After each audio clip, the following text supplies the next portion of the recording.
This is the Crystal Chronicles, your Dissidia Final Fantasy Opera Omnia podcast, with Kreese, Mino, and Mark, bringing you all your DFFOO news and talk.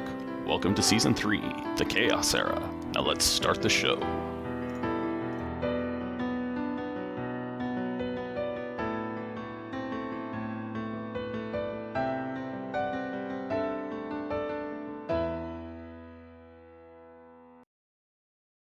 Welcome everyone to episode 105 of the Crystal Chronicles. And if you liked our new intro, of course, thanks to Jin and Hate13 and Dreamy for the work and narration and video for that. But we have a new contributor. Ryan is the Bomb 203 on YouTube. Ryan reached out to me and offered that version of Massive Explosion.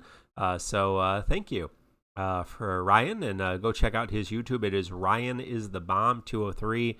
Has a lot of cool, a lot of cool covers of Final Fantasy music, Pokemon music. I think there's some Tales music, lots of other video game music on his YouTube channel. Very talented pianist, and I appreciate that work. We're always happy to share that and celebrate those co-contributors.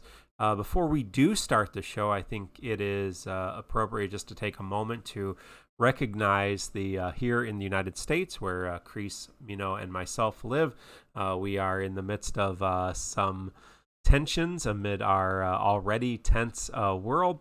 And so I just want to take a moment to say one of the reasons that I am a gamer going back many years is that in gaming, in its best moments, I have been able to develop relationships with people of all genders and races and orientations and walks of life, and I feel that I am much better because of it. And kind of penultimately in my college group, we were able to develop just an ideal group of people in their diversity who are able to get together and share the love of gaming particularly, but share the love of a common hobby. And I think in the DFFOO community, we come from all different walks of life. And so we can enjoy something, even though if we have some different political opinions, and even though we're from different places all over the world, and we do need to continue to fight for the reality that Black lives need to matter much more than they do right now, especially here in the United States. But the systemic racism and injustices all across our world.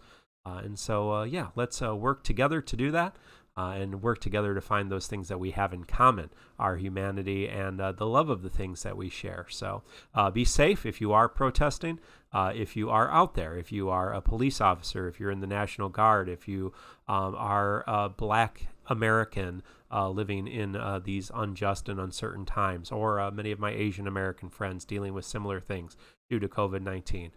Please be safe. Please know that you are loved and respected and valued for who you are. So thank you. And now let's go from there to the thing that we do love, and that is the City of Final Fantasy Opera Omnia. So we have some news. We did get Prompto's costume. We already had it, but his the Sgt. Pepper Lonely Hearts Club Band Final Fantasy 15 costume package. So I like it. I bought it the first time it was around.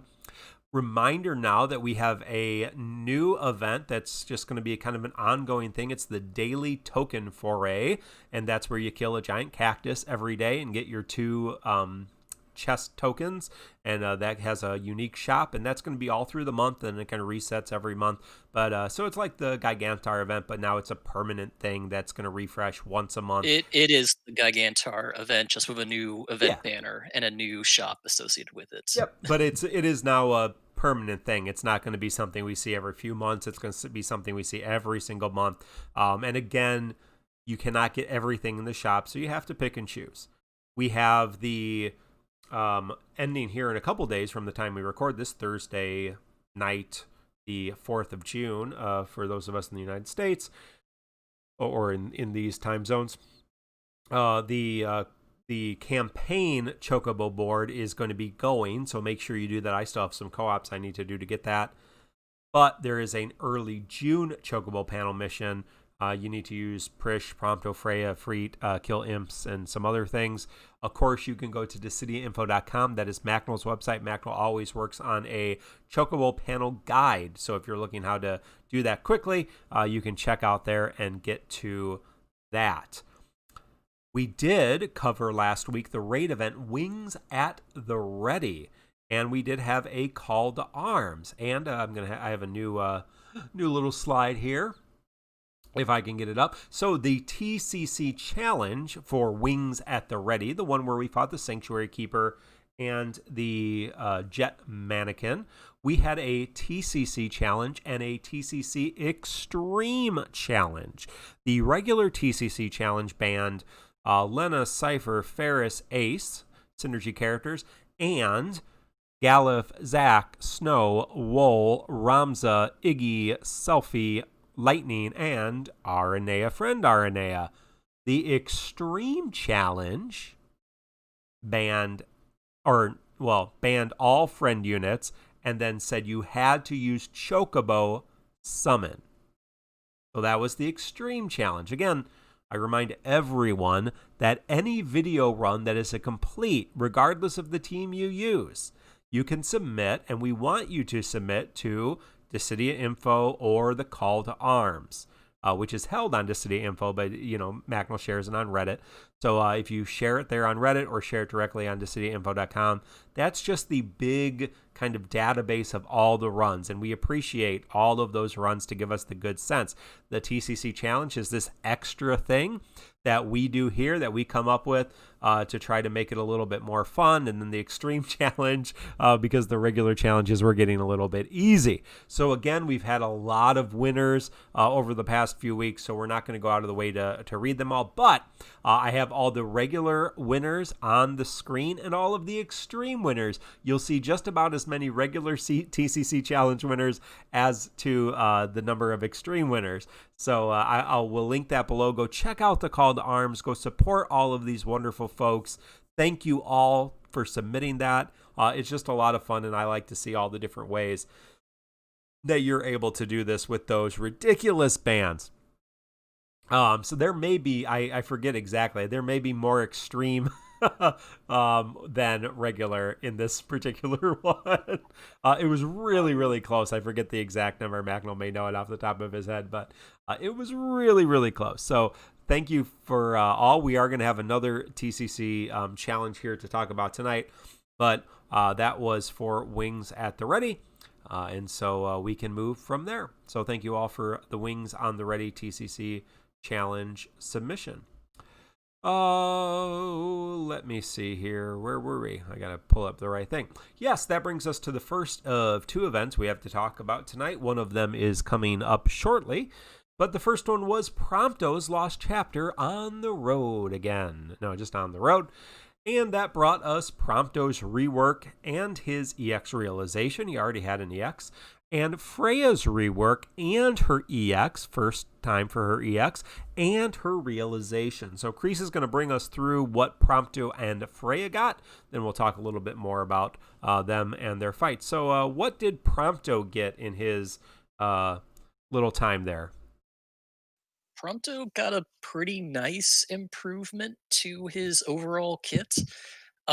Things include just improvements to both of his base abilities. So Star Shell now has a longer acting evasion up and lock debuff. He dumps Brave with a Brave plus HP after he batteries the party with it, so it's a little bit more turn efficient. Piercer has a lot more Brave hits associated with it and does splash damage. And the defense down lasts a little longer. His overkill and crack shot are a little stronger now. Overkill has more brave hits and batteries the party, and crack shot has an extra brave hit and does HP splash damage. The big improvements he got though were with his EX realization, which makes it so that his EX ability Trigger Happy now does brave hits instead of just single target hits. So he can dish out a lot more damage, because remember, the way Trigger Happy works is he does 10 Brave plus HP attacks back to back. So The fact that the Brave hits become AoE means he can dish out a lot more damage if he has enough targets to hit.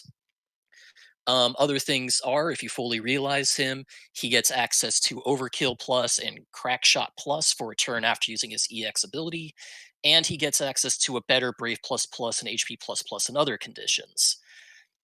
The Overkill Plus Plus is just a stronger battery and a stronger attack down associated with it. Crackshot Plus is more splash damage on the Crackshot attack. This does round out Prompto's kit. It hasn't changed the way he works. He's still the same kind of all-rounder. So so Prompto is still kind of a jack of all trades character, the same way he was. I didn't bother mentioning the extra Brave hit stream because I didn't think they were super duper relevant. They're nice, but they're not going to transform him. So Prompto's a better jack of all trades. He does better damage. He's not the top damage dealer, but he brings a lot of niche stuff. He has some party auras. He has attack bonuses and max brave bonuses that he brings through his unique buffs and also through his passive skills.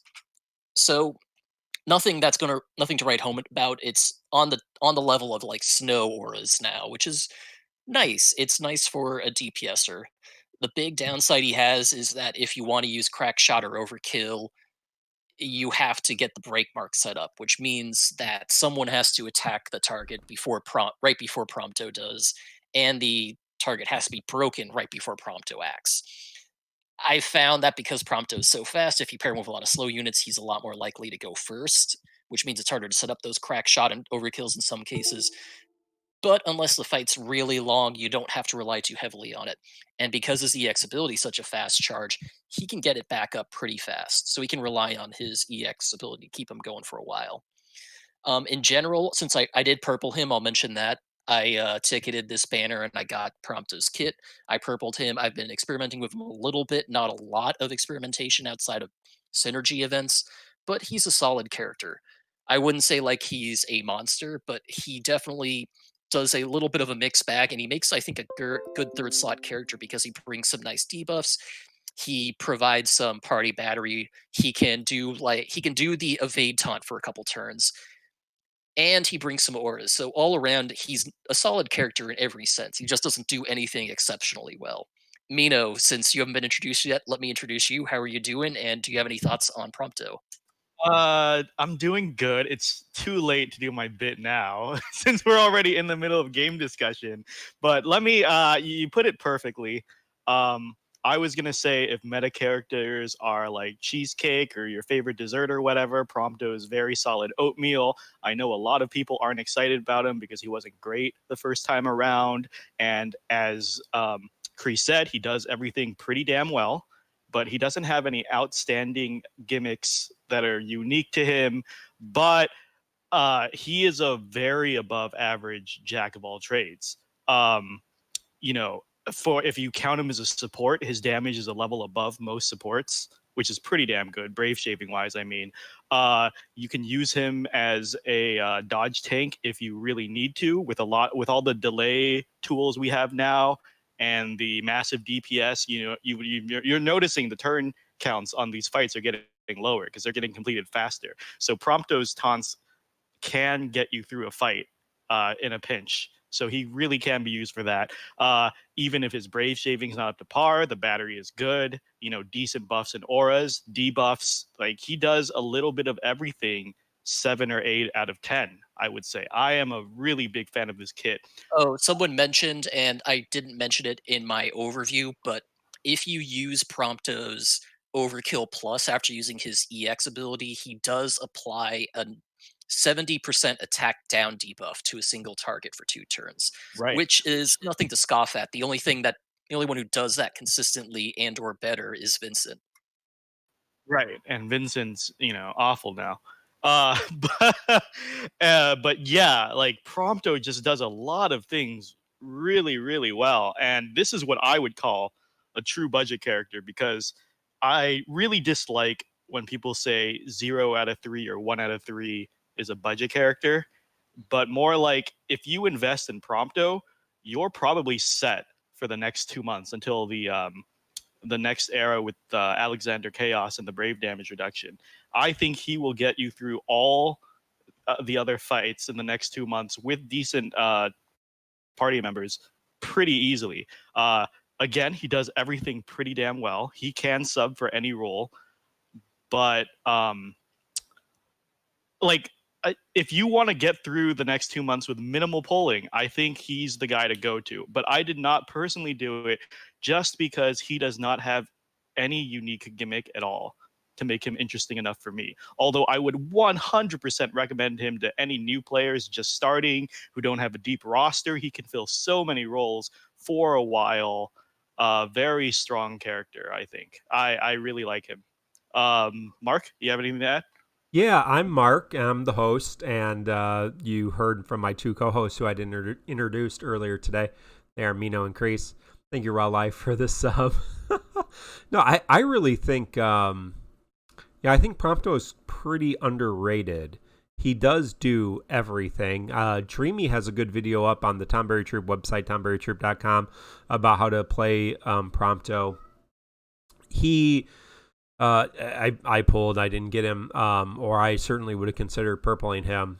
Be interested to see what how Kreese enjoys him, but he does. He just does a little bit of everything. He's kind of, in the similar vein of a character like Paladin Cecil, who has a lot of different utility, and so he can fit on a lot of different teams and do a lot of that.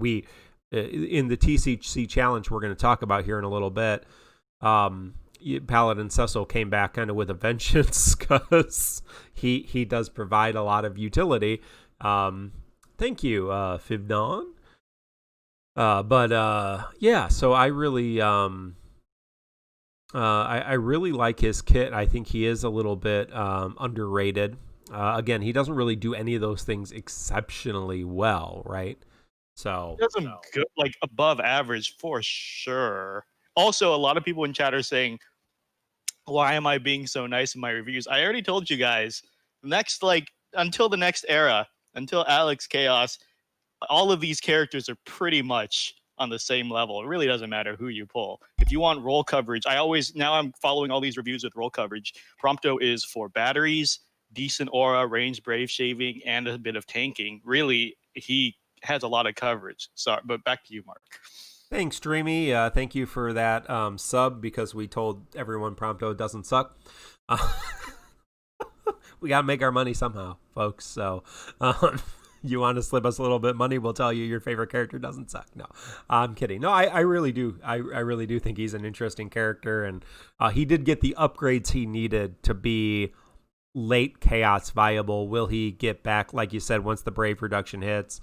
He'll probably not be particularly as useful. So, but until then, yeah, he does serve a lot of different roles. And I mean, you're 100% right. We have so many different characters to choose from, and so many of us are going to be pulling on so many banners and going to probably end up with a lot more characters than we actually need in this month or two. Definitely. And then there's, it's going to be a couple months where you can pull on whoever you want, and then Lufania hits, and it's a different thing. CSAM in chat. Oh, sorry. Do you want to go first, Kreese? I just wanted to chime in with a couple things I didn't mention. Sure. Number one, I forgot about Steiner. Steiner also applies a very sizable attack down debuff. I'm sorry, guys, who called me out in chat. Number two, kind of following up and emphasizing what Mino said about Prompto being a solid character to pull if you just need someone to help you out, because as I said, but I didn't really emphasize on, he is a third slot character. You can put him in a team thinking about what you already have and what you need to fill, because he can fill a lot of roles pretty nicely. As I said, he brings a little bit of party auras. He can do some tanking in niche situations, not permanently for the whole fight, but he can do it in a couple situations thanks to his evasion tanking. He can debuff targets with a defense down and attack down if you work around it properly. So he can do a lot of things. He can dish out damage. So he's a nice character that can fill a slot if you don't know who to bring and you're not sure what you're missing, or you see you're missing this, or this. Prompto's likely going to be able to fill it all. So he's a solid character. I'm not going to say he's meta and you'll miss it if you skip him, but he's going to do work, is a good way to put it. Right. And to touch on that, CSAM was calling me out in chat, rightfully so, saying that, well, if I didn't 3-3 him, the praise is kind of meh. It doesn't hold as much weight. I agree with you, CSAM. That's very valid. And I would never tell someone to 3-3 something that I didn't. But I did qualify, and I will stress, I mean that for people who need to fill holes in their roster, just like oatmeal, right? Like if you have holes in your wall, you cover it with oatmeal and then paint over it. I'm pretty sure that's a thing. Don't fact check me on that. But the point is, you don't have a dad. You haven't learned those skills. Yeah.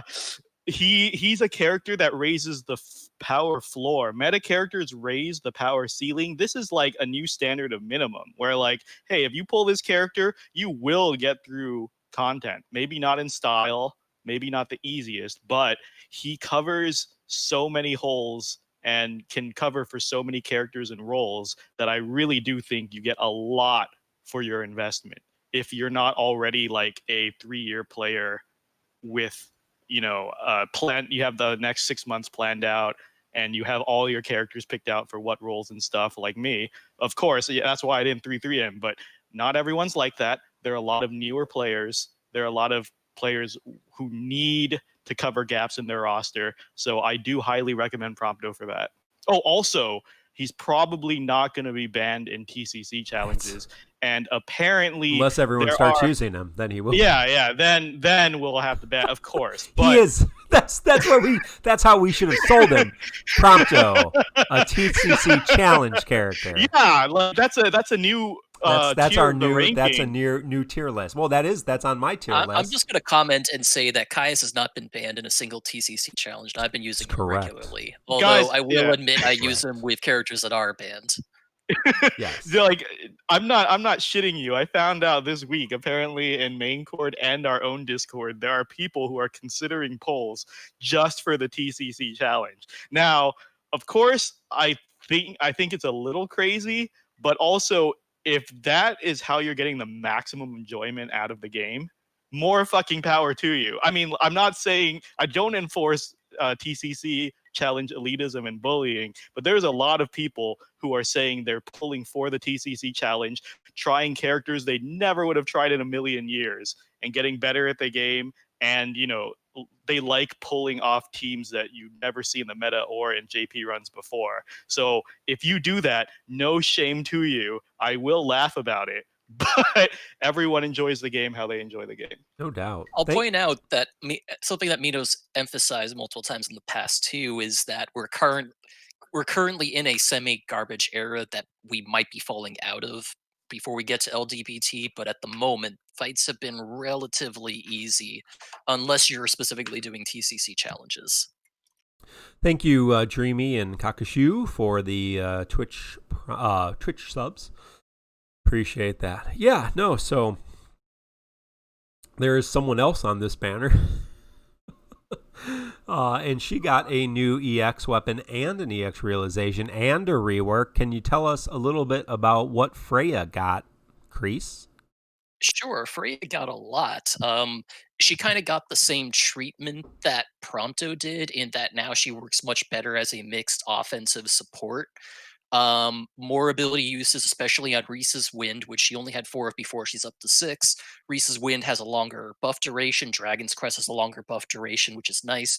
She now batteries the party on both her Brave plus jump and her HP plus high jump, which is huge because remember, those were just Brave build and HP dumps respectively beforehand. Her big change, however, is that now she gets an EX ability called Cherry Blossom.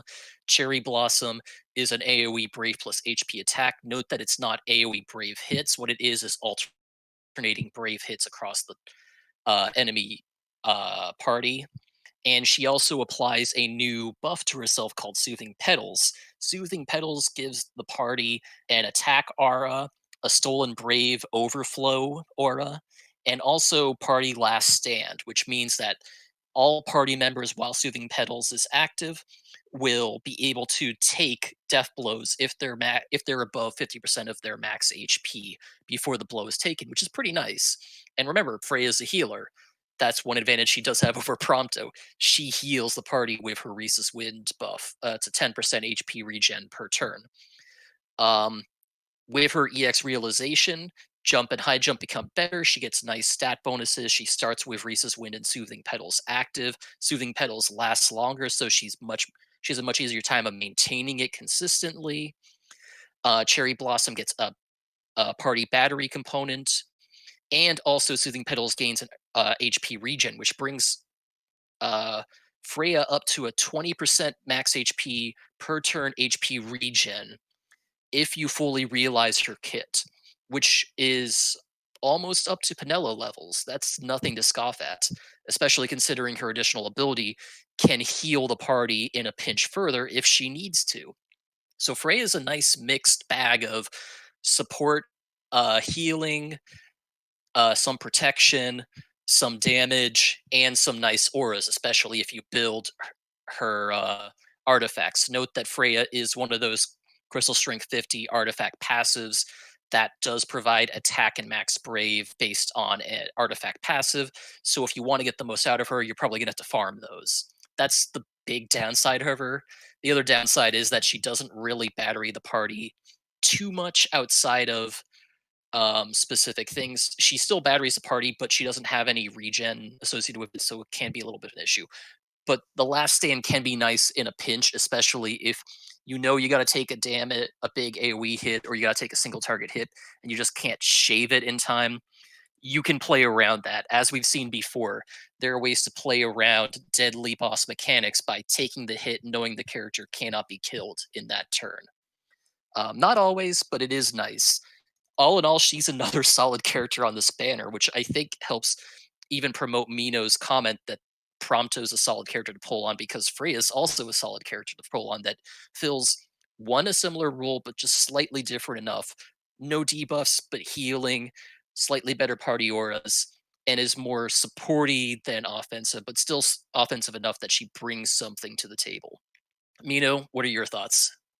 I'm actually going to be unkind to Freya. I'm going to put my money down on her being one of the worst units we get until the new power creep. I was very, very underwhelmed with her performance. I know there are a lot of Freya fans out there. I know we're probably going to get more hate mail next week because of this, but oof, I just, man, I tried to like Freya. I looked into her kit. As a support, her heals are decent, her regions are decent, her batteries are nothing to write home about, her auras are slightly below average. So even as a pure support, I do not like her. As a DPS, her damage is really subpar. I'm pretty sure like we're talking below Prompto subpar, and he's a hybrid character. If you want to rate Freya as a hybrid character where Prompto overperforms in many areas, I feel like Freya underperforms in many areas. Underperforms in healing, underperforms in aura, underperforms in brave shaving. Her one big gimmick is party last stand. And again, if you're a new player or you're a more novice player and you just want to get chaos clears, you just want to clear content, party last stand is a godsend. If you're a veteran player, party last stand does nothing for you at all. Like it's like when you play. I remember competitive MOBAs have a saying where you never want to bring skills that rely on you taking lethal hits, because that means you're just planning to take lethal hits, and that's just bad planning. I don't know. I'm sure somebody will do a Freya saga or something, but I do not like how she performs in any area. That being said, every character here is viable. I just think if you're going to run her for the next 2 months, she definitely needs some more support than, say, a character like Prompto does. I do think the Brave reduction will kill her dead, though. Holy shit, are her Brave hits weak for where we are right now? If you're not capping on a regular basis as a DPS right now, 9999 hits, or you don't have a ton of hit, like in Synergy, she was having trouble capping unless you really auraed and buffed the shit out of her and catered to her. And I just not a fan. Mark? Yeah, well, she oh yeah, there's just a lot of supports right now. There's going to be a saturation of support characters here in the next few this month and next month. So I think that's one of the issues. Now that being said, you kind of often will be doing two supports or two support type characters in teams. So if you pair her with the right people, Infamous Element saying that they've been using her.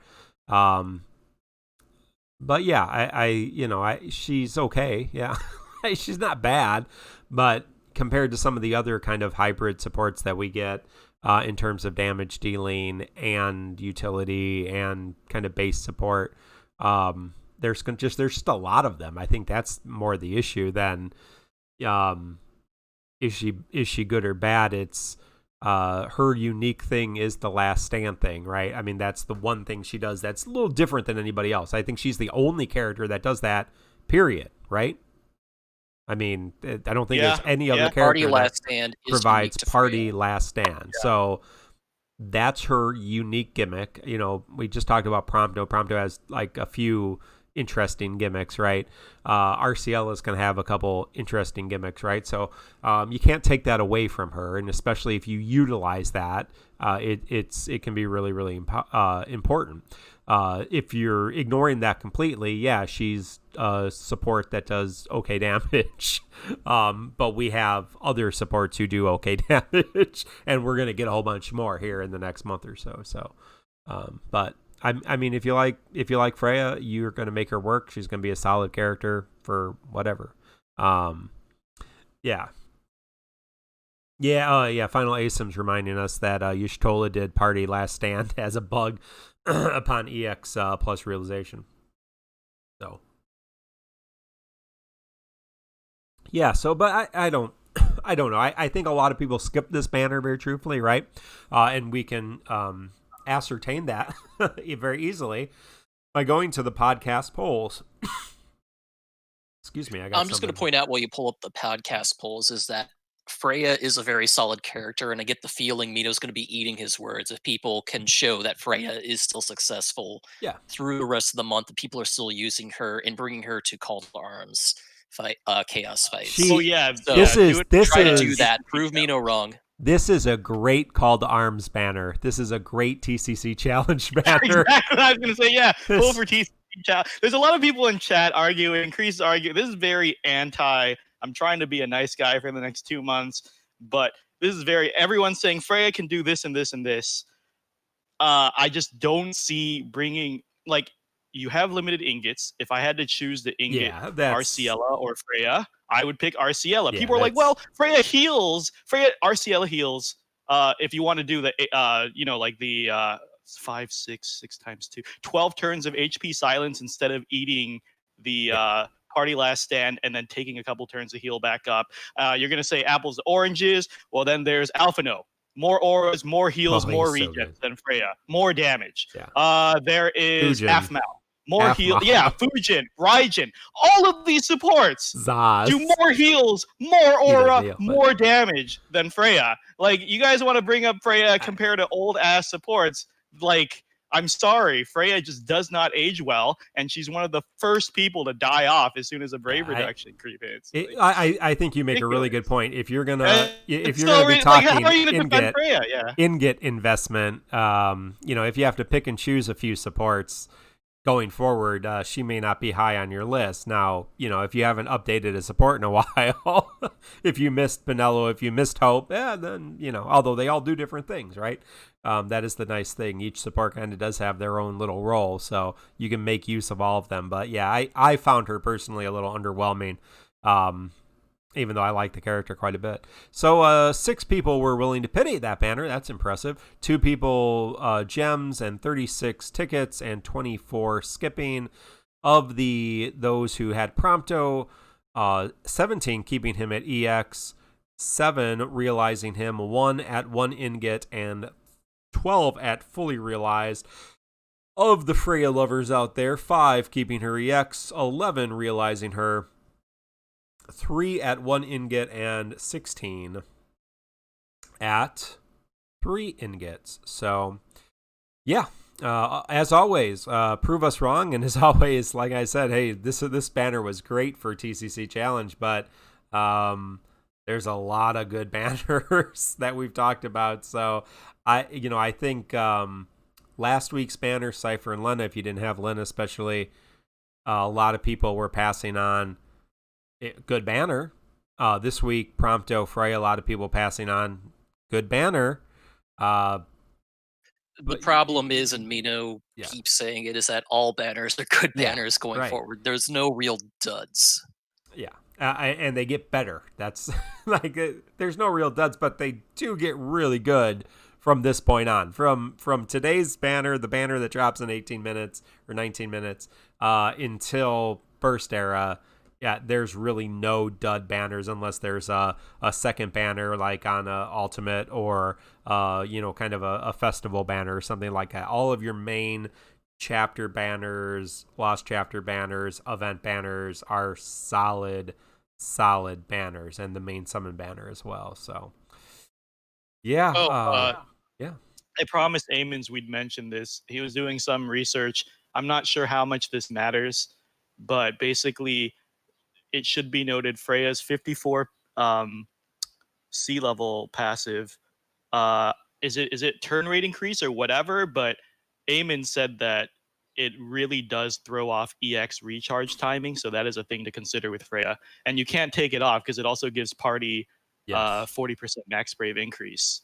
So it's pretty crucial, but it will mess with EX timing if you're going to use Freya. Yeah. It's speed. Freya's 54 passive is moderately raises party's max brave and slightly raises party speed while buffed. Okay. Yes. All right. Well, we did have a chaos event or chaos fight with that, and that is what Minos can talk about, right? What was that chaos event before we go to the TCC challenge? Mino, the regular chaos event.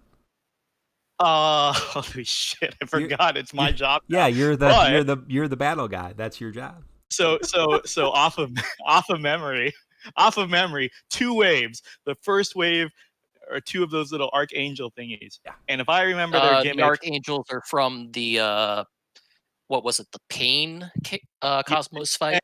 Yeah. And I believe their gimmick is if they break you, they do a ton of damage, and that's it, right? Kreese, do you want to correct me here? I guess I'll take this over for. Sorry, I'll remember next. Big things are debuffs. They like to put curse on you. They have a couple ways of doing it, primarily from their lightest sanctions attack. While they are not resistant to magic, if you use magic against them, they will counter with a brave attack that inflicts curse as well. So you got to be careful of that. They can inflict defense down. You got to be careful of that. And again, if they break, they will do a chained attack into a HP attack. So watch out. That's their big gimmick, is do not let them break you, and watch out for that curse debuff because it halves your max brave and int brave for 5 turns. Yeah. Oh, okay. Back to me, I guess. So I don't know the last wave either. I just know they buffed. Okay, fine. The imps, there's 2 of them. Magic resist, absorb lightning and wind, so don't expect to bring lightning along. She's not going to work. Again, they have some debuffs. They can inflict confuse. They can inflict speed down. They can inflict defense down. For the most part, they aren't the big issue. The big issue is that they like to buff each other. And when they buff each other, they can get some sizable attacks and defenses. One of their buff batches is an attack and max brave up. The other one is a defense up and a shield, like Warrior of Light Shield. And they also provide party battery for each other. So it's really an issue of keeping them broken, keeping their brave managed so they can't kill you outright, and then surviving their AoE brave plus HP attack. Called Calamity Bomber, which they start to do more and more frequently as the fight goes on and they get closer to dead. You also got to be careful. Do not kill one too far in advance of the other, because once one's dead, it enrages, and then Calamity Bomber becomes a much more frequent attack that it likes to use, and that HP damage can ramp up fast if you're not careful. Big issue. the easiest ways to get around this is to either dispel them so their buffs don't stick around, bring some debuff evasion so that you're not dealing with the debuffs both waves bring. Avoid magic at all costs. Both waves really penalize you for trying to bring a magic attacker in different ways, so you're stuck with melee and ranged attacks. And I think those are the big things. I mean, I kind of just made the fight a joke by bringing Snow and Caius locked them out of being able to keep their buffs around, combined with Snow's lock. So I didn't have too many issues with this fight on personally, but it is a hellish fight to deal with if you do not have a very solid tank to deal with it or debuff evasion. Or if you ban the 12 most used characters, it becomes much more difficult.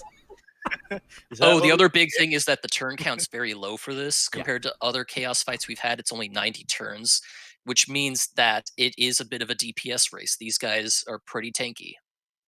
Or you bring Aranea, because she's not resistant at all. I brought Belthier, Snow, and Lenna. I thought that was fun. Good old Belthier. Get him off the bench every once in a while. But we did have a TCC challenge for this. We did not do an extreme because the regular one was hard enough, I guess. For the TCC challenge, let me pop it up here. Yeah, for please direct any complaints you have about the TCC challenge to the Tomberry Troop, because now Dreamy is TCC challenge boss content maker. That's this was all me. This was all my fault. It's not. Okay. I'm responsible. I'm sorry, Chris. I haven't even looked at the channel. I'm responsible for TCC challenge this week. So what we did was we banned the top 12 characters after 24 hours, which were on the call to arms. So which were Freya, Prompto, King, Ramza, Lenna, Snow, Warrior of Light, Galuf, Jack, Penelo, Selphie, Aranea, and we said no friend unit. That upset a lot of people because apparently you can just, bring a friend unit and life's a lot easier. So there were a lot less people who did clears with this. But you can see this is the total list of clears. So congratulations to all of you who were able to complete the hellish Prompto LC TCC challenge. I think Paladin Cecil was kind of the MVP for this TCC challenge. But moving forward, Frey and Prompto, they're going to be the MVPs. So remember with the TCC challenge, we, some weeks is harder than other weeks, and we're always trying to adjust it and make it fun, but also to show you. So if you go on thecityinfo.com and look and see the call to arms and check out these TCC challenge wins, you'll see that, there's a lot of older characters who were able to take on this interesting fight. So Infamous Element, Shadow Rosa 8. Yep, a lot of interesting combos. So Prompto gets banned for he's too powerful for his own. But thank you for your participation in the TCC challenge. We'll see for the Arciela event what that will lead. We may do the extreme version may be back to banning friends and not the regular. So may give you an opportunity because I think this chaos fight's a little challenging as well. So yeah. All right. Was there anything else with Prompto's events? Let me pull up our outline here. No, I don't think so. So I'll just mention before we leave the chaos event is that we did not expect the TCC challenge to be as hard as it ended up being. We thought we were being relatively generous and that it wouldn't be so hard, but we didn't test it ahead of time. As we mentioned, we've tried to streamline it a bit and make it a little easier for us going for now at least to pick out who we are banning. Well, when there are as many TCC challenge submissions as there are regular call to arms submissions, we didn't think maybe it was particularly challenging. So sometimes you overcompensate, and that's kind of what you did. So there you go. Well, we do have a new event dropping in 10 minutes. And I'm hoping to be able to maybe stream my pulls here as we do this. But This is Arciela's event. I don't even know what it's called. What is Arciela's event? Swordmaiden. Arciela is everyone's, favorite character from a very low played, exceptionally well played expansion to the favorite Final Fantasy XI. So I know everybody knows all of her story. Everybody loves this character. I probably got half a dozen people in chat who have tattoos of Arciela, and so I know. I know for, we always say pull for favorites, and I know a lot of people this is their favorite. She's your favorite, so you're gonna be pulling on them. So she's from a game that nobody, like 6 people have played, and from an expansion that none of you have played. So don't pretend like you like Arciela. I think that's a lie, because at least 2 of the co-hosts have played Final Fantasy XI at one point. Okay. But like Josh, even though I played 11 for years, this was the part I didn't play. As Kreese brought up, and I looked up to fact check because it was so hilarious to me, this expansion was FF11's lowest sub point.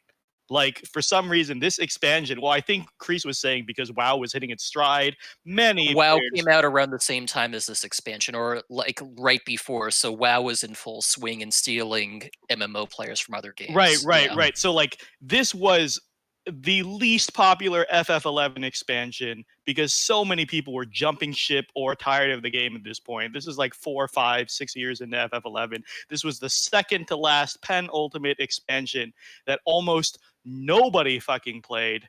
And it's already funny because, like Mark said, very few people played FF11 itself. Josh and I were longtime FF11 vets, and we didn't touch this expansion.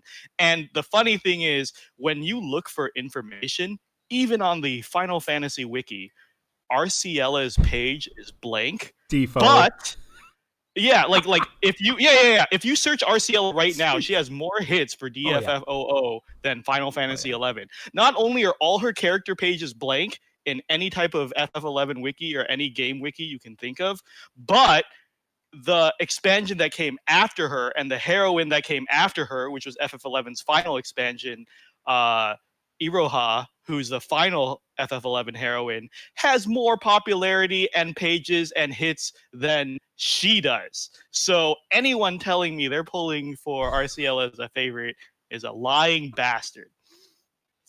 Unless you're that one player who played that expansion and kept the game going for another couple of years. Strafe and Infamous Element, she is their favorite, but no, certainly she is someone's favorite. Let's not, plenty of people played FF11, plenty of people played this expansion, right? The game didn't die after this expansion, but the vast majority of people, there's quite a few people who played DFFOO who have never played a Final Fantasy. So let's very, very few of us have played them all. I've played all of the non-MMO ones, but that's, there's quite a few people who have played, 1 or 2, which is fine. But she's bonkers awesome, and we're going to talk about her. And she's on a banner with another Final Fantasy XI character and Rinoa for some reason. So let's talk about the other Final Fantasy character. Her name is Prishe. She's like 1,000 years old, but still a child for some reason. And she gets a rework and an EX realization. So, Kreese, can you walk us through what Prishe gets? I will start this talk by mentioning that the most positive things I can say about Prishe is that 2 years ago, Mino hyped her up when Lightning's 35 CP came out back on the subreddit when he was still doing analyses of character kits.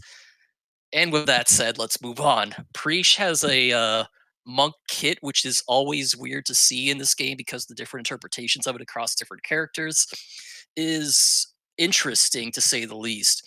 Prishe's base kit has a build-up mechanic kind of thing where she uses one of her base abilities and it transforms into different abilities for use before it changes back.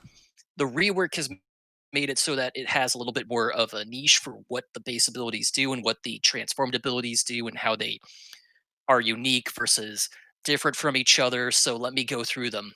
So 1L Punch is now an instant turn rate, no turn count ability that gives Prishe back some Brave based on HP damage dealt when it deals a hit. And also, by the way, I'm not even going to mention this, but all of Prishe's abilities throughout the whole kit just get improvements to Brave hits and HP dumps. So every button Prishe pushes is now an HP dump. She doesn't have to worry about that anymore, which was a problem with her original Awakening. If you use One Ilm Punch, her first ability becomes Howling Fist Transfixion, which ignores defense, does melee and holy brave hits, and has crit rate up buff associated with it. If you use Spinning Attack, her second ability, it turns into Howling Fist Fusion, which instead is brave plus fire holy brave hits. And also has Brave Gain associated with it. So instead of just dealing harder hitting Brave hits that ignore defense, it has Brave Gains associated with it. And also 2 Brave Dumps. So that's the big thing that's the difference there. Her second ability, Spinning Attack, is an AoE Brave plus HP attack. It also gives her max Brave up and physical attack up for some turns. And regardless on whether you use One Ilm Punch or Spinning Attack, note that Spinning Attack does not have the no turn count at instant turn rate like One Ilm Punch does. Only One Ilm Punch has that. But her second ability turns into Backhand Below Detonation, which is melee plus wind brave hits followed by an HP attack that deals HP splash damage to other targets. And once you use her improved abilities, they revert back to the original.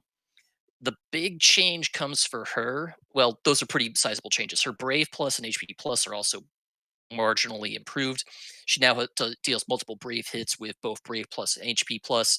HP Plus can Brave Overflow. Other changes come with her EX Realization.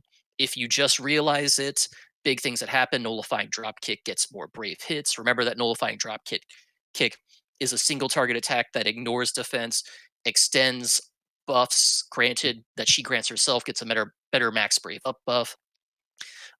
If you realize her weapon, she gets more Brave hits on Nullifying Drop Kick. The buff extension applies to all buffs that she has on her rather than just her own unique buffs. And she inflicts Fire, Wind, Holy Resist down on all enemies with using her EX. So that helps get around her problem with having multiple elements tied to her kit, kind of. If you fully realize her, Nullifying Drop Kick now becomes a double HP dump, so it deals the attacks twice. She gets a free ability use after using her EX ability, and she starts with buffs and also her Brave plus HP active and a fully charged EX gauge. So she gets a nice mixture of improvements. In general, she still has the same issues she always did. She's just better at what she did. She still has the issue where she has mixed elements depending on what ability you're using when. She still has the issue where she's just pure damage. She doesn't really bring any party utility. She can kind of mesh for the situation because she can ignore defense in a couple instances. She can self battery herself on HP dumps. She can deal AoE damage in certain situations.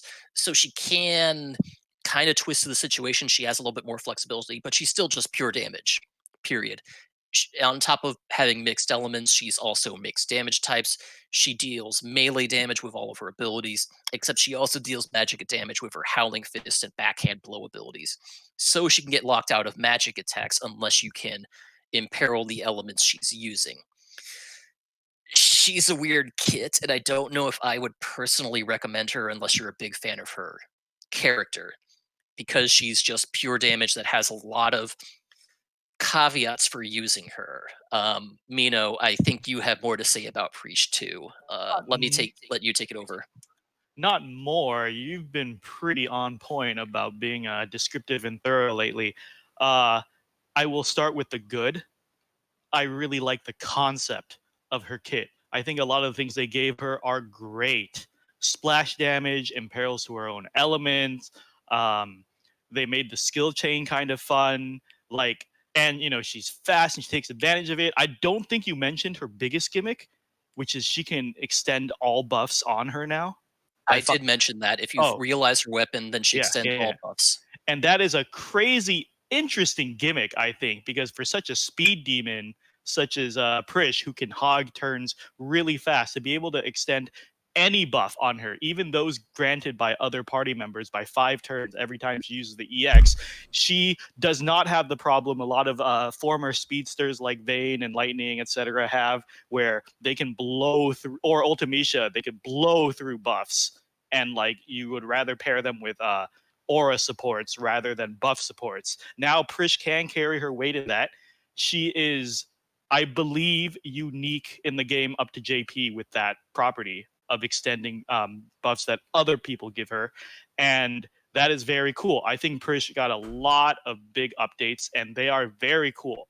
But I'm still just not a fan of the base kit, because I mean, anyone who listens knows that I really hate mixed damage types. We bitched about Ashe a lot, where she has some elements here, some magic there, some physical there, range or whatever. So Prishe, her first tier abilities are all melee, and that's fine. You can enchant that sort of. Then her second tier abilities are not, they're melee non-elemental, then magic elemental. And she hits on 3 different elements throughout her her rotation, so that you can't even rely on a enchanter imperiler to kind of shore up her defenses. Like the melee magic 3 elements, it's hard to find a fight that doesn't absorb or high resist at least one of these 5 types of damage. It's really tough, and in theory I do not like it. The other big gimmick is her defense ignoring EX. Defense ignoring is good until the brave damage reduction power creep in 2 months we keep talking about. Her and Cyan, who's coming in a week, this is your time to squeeze out defense ignore. It is fun to pile on the current chaos bosses with it. But again, so I think she has a lot of fun and interesting tools, but she is also probably going to be one of the characters that gets killed the hardest as soon as the next era shows up.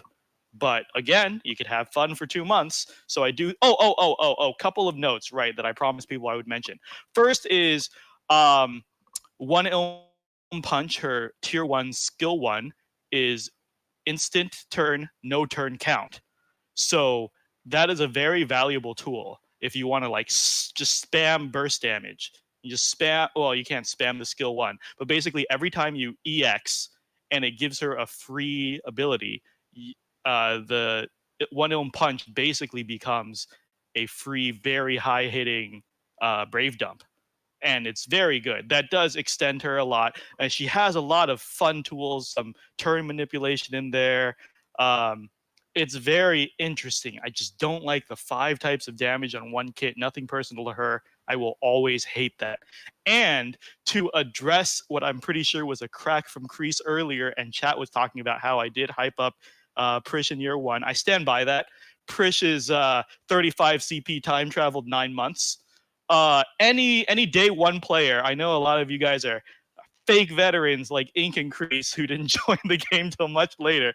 But Prishe I started on like week 1, by the way. But Prishe was a monster for almost a year in year 1. Nobody will believe me. Ink joined much later. Yeah, she was. Yeah, Ink refuses to believe me, and she, like, in global, she was a monster and had one of the longest meta runs ever.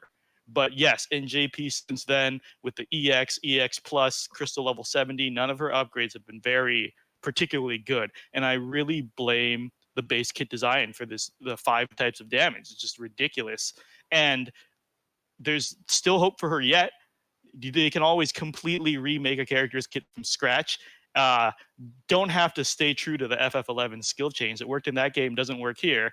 If they can make Eldnarsh a ranged DPS somehow, even though he is clearly a mage in FF11, then they can get rid of some of the dumb stuff in Prishe's stuff. She doesn't have to have melee damage or magic damage. Take one of those out, or streamline the elements, or do something.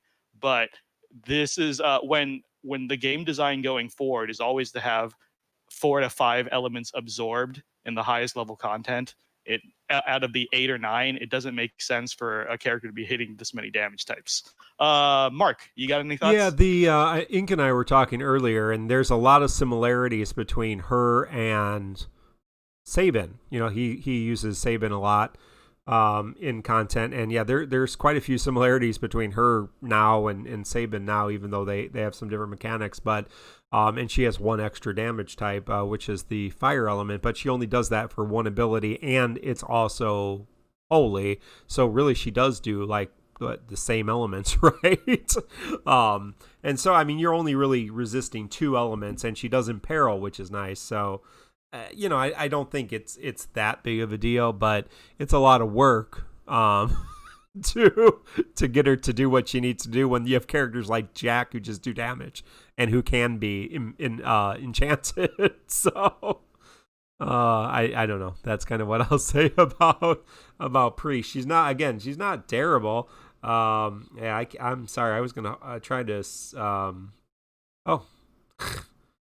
I said I was going to try to stream my pulls, and my phone's not working, but now it is. So, I think, according to chat, everyone's having troubles connecting to the game right now. Everyone is hyped for Arciela. Yeah, and also it's probably better we usually save these pulls till the end of the post show. It's probably better not to break the flow of our discussion. No, break the flow of the discussion. Yes. I was just going to have them up in the background. So, I think we've said what we need to say about Prishe. Hits things with damage. That's it. So who else? Is there anybody else on this banner? This was the Prishe banner. Is there somebody else? Yeah, this was the Prishe banner and some unknown character no one's ever heard of named the Arciela character, who is a weird mixed stance dancing character, I guess. Should I talk about her kit too? I guess, if we have time. Okay. So Arciela is from a little known game known as Final Fantasy XI, an expansion no one talked about. We already mentioned that. Her kit is designed. I think Mino and I were talking about this right before the podcast started recording, and the best comparisons we have for Arciela are characters like Penelo probably is her closest comparison, and I compared her to Renoa, which, I mean, makes sense considering that Renoa is also on this banner as a 35 CP only. The way Arciela's kit works is that she has 2 base abilities that put her in 2 different stances. Her first ability, Ascension and Expunge Magic, puts her in the Ascension stance. When you use the ability, it's an AoE Brave plus HP attack that also heals the party based on damage dealt, and is also a dispel for all enemies. In addition to that, she also applies a buff to all no, it's just for herself, sorry, but it does apply to the party, called Fast Cast along with Ascension.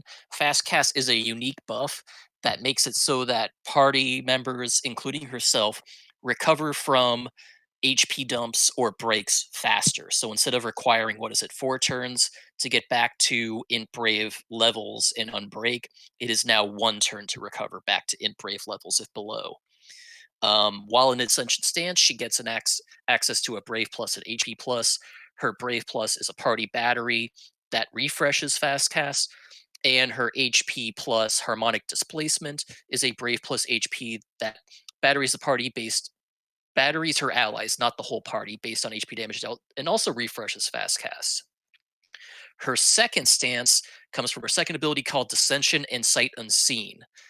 It puts her in Dissension stance and does an AoE Brave plus single target HP attack that deals single target damage but deals HP splash damage. Along with that, it applies a number of debuffs, Max Brave and Speed Down being a single frame debuff, and the second one being HP attack disable, which we've only seen on Kefka before. So Arciela is the second character to get an HP attack disable debuff. Note that while it is a Max Brave and Speed Down debuff, it is a single frame debuff that's doing both of those things. While in Dissension stance, Arciela gets access to a Brave Plus that deals AoE Brave hits and deals extra damage to debuffed enemies, and a single target Brave Plus HP attack that deals 20% HP splash damage to other targets. That also deals weakness damage, weakness brave damage. One thing I forgot to mention is that regardless on which stance Arciela is in, she applies a party attack aura of 45% base. Depending on which stance she's in, she also applies other benefits. While in Ascension stance, she gives a party Brave regen and raises party in Brave. While she's in Dissension stance, she slows enemy speed down. Her EX ability. Before we go into EX ability, let's do additional ability first, since it's pretty basic.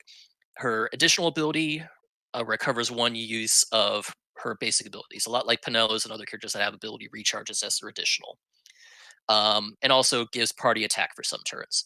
Her EX ability is on a fast recharge. It heals the party's HP before dealing AoE Brave plus HP attacks, and applying a unique buff to her called Heirloom, which raises her attack and max Brave, and also further provides the party with Brave regen.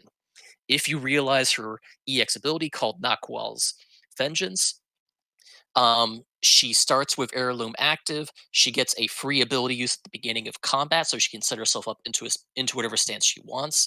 She gets party battery based on HP damage dealt, and just massive Brave overflow.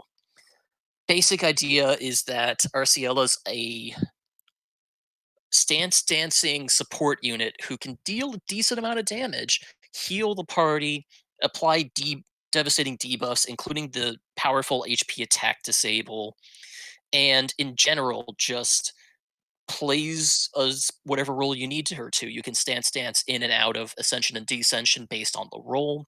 Most likely, I think Mino's going to say, because he's done more research on this character than I have, Ascension is the role you're going to be standing in the most, because Ascension provides the party battery, the party regen. So you want to stay in that, so everyone's getting the regen from her and the int Brave bonus. But you can also slip her into the Dissension role.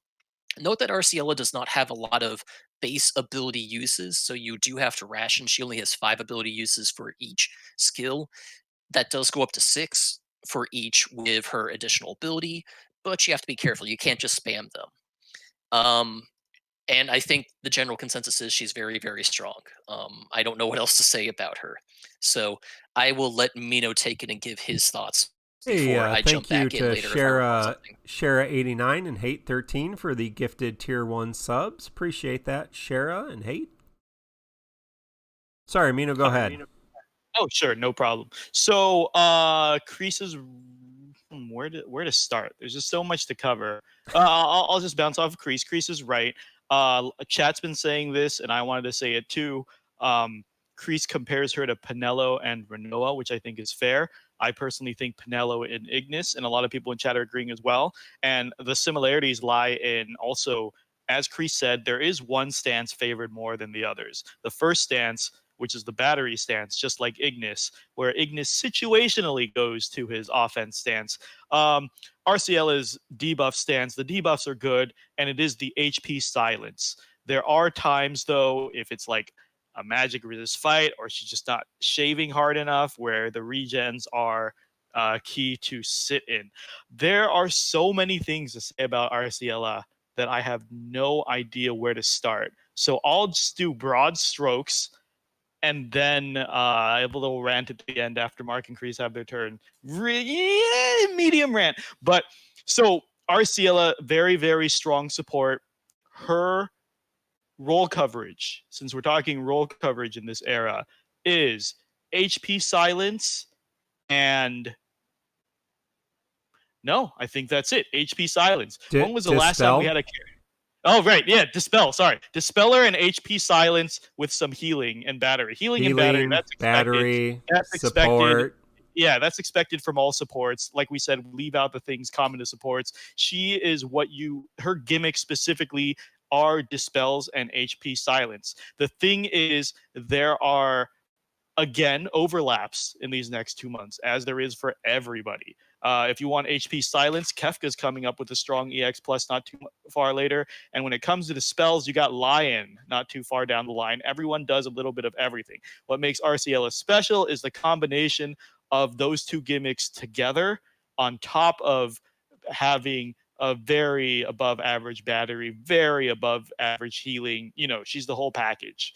So that's why Arciela is getting a lot of hype. And she does deserve the hype because she survives into the next era very comfortably. Brave damage reduction does very little to stop her, as opposed to many other characters in these 2 months, like Cyan or Freya or Prompto, etc. Arciela's HP silence, there is no counter to it. There aren't any bosses immune to it. It can really cheese the shit out of a lot of things. She also has this big fat burst heal for some reason, 40% max HP, which is pretty ridiculous. What is Aerith's? What's her record? Do you guys know? Is it 35%, 40% as Because well? it's uncapped based on attack, I'm not actually sure. No, I think it's capped to 40%. Oh, you mean Aerith? Aerith You has said a cap, Aerith. right? Aerith's Obviously. uncapped, isn't she? It's just based on her attack stat. No, there's a cap. Somebody in chat help us out. But I'll keep moving. Basically, she's just strong. There's no other way to put it. Just because, mainly for her gimmicks. Just because when it comes to dispelling enemies, you have the choice between her and Lion. Lion is a pretty heavy DPS, but Arciela is an amazing support on top of dispelling. HP silence. Kefka has amazing debuffs, but Arciela is amazing support on top of that. Okay, I'm looking at Aerith. Healing Wind is based on attack only. It doesn't have an upper cap. Prayer of the Cetra is 75% max HP. Okay. And Fury Brand is 20% max HP capped. Mm-hmm. So Aerith does technically have a heal that is uncapped. Right. Okay. So, but 40% is pretty damn good. So Aerith still wins, as she should, because I'm pretty sure she's the burst heal queen. But yeah, RCL is nothing to scoff at.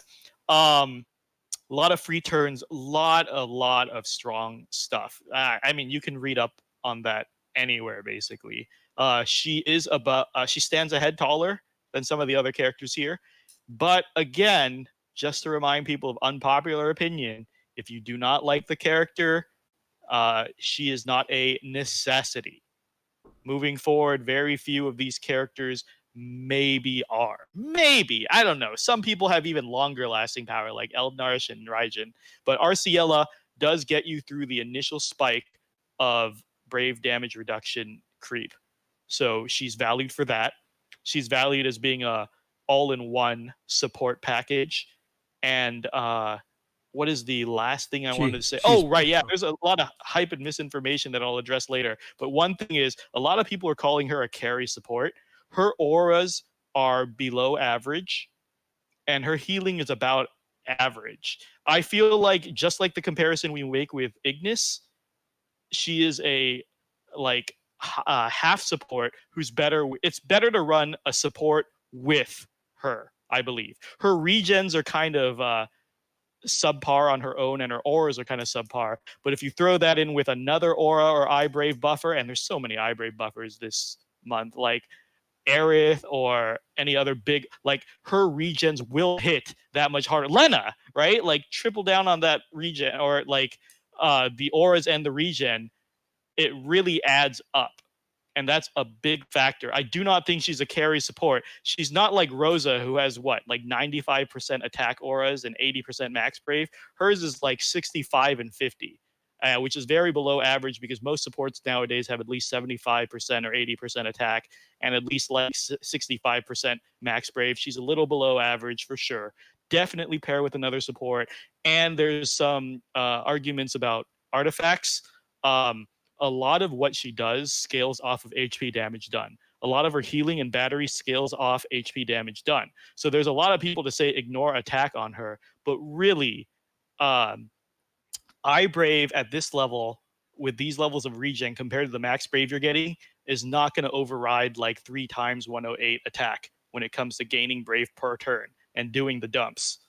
Brave shaving is better too. Eye Brave is a nice close second, Max Brave third, but I really do think any character that relies on damage done for their effects should go attack. If you're like Selphie and you do 0 damage, then go Eye Brave, Max Brave first. Go for it. But if you need any shaving at all, like Aerith and Lenna, who now prioritize attack, go attack on Arciela. Mark. One last thing I want to mention that I don't think any of us have mentioned yet, but Arciela does come with her character boards, and you're probably going to want to max them if you intend to use Arciela for a long duration. Yep. Thank you. Yeah, Shoot Boys is asking, what's this brave damage reduction that keeps getting mentioned? Is it just an increase in enemy defense, or is it actual mechanic? Is an actual mechanic like the SID LC robots that they had that frame buff that prevented damage reduction, gave them just kind of a straight percentage off of brave damage dealt. And so bosses get that instead of just increasing their defense and HP. There's a time when bosses are just going to get a straight brave damage reduction at certain HP thresholds. So the more you deal to them, the more health they take, the more brave damage reduction they will have. So it's a pain in the butt, yes. And yes, thank you, Niblung16 for that reminder as well. Arciela does have her character boards, that is confirmed, so you can character board her up. So very nice. Nibelung, I think what was said is that basically all of the characters in June, except for newly released characters, will get their boards at the end of the month when they do another wave of character board releases. New characters who are coming out this month, such as Clouded Darkness and Arciela and Kais, will get their character boards upon release. Yeah, very good. Yeah, so back to me in terms of why is Arciela so good? She does a lot of good things.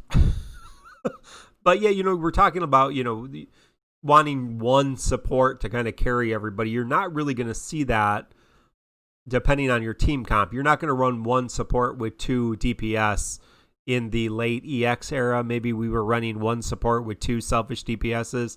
Really, at this point, we've not been doing that. You may be you can get away with 1 selfish DPS, but then you're using a DPS like Vayne or Leo who have buffs, or you're using a tank that has buffs or party auras, or you're using a 3rd slot like Prompto or Paladin Cecil, or, so, I mean, you're going to be stacking auras and stacking supports when it comes to auras and buffs. So Arciela provides those auras without adding a lot of buffs to the party, so she does stack well with other characters who support or other characters who add buffs.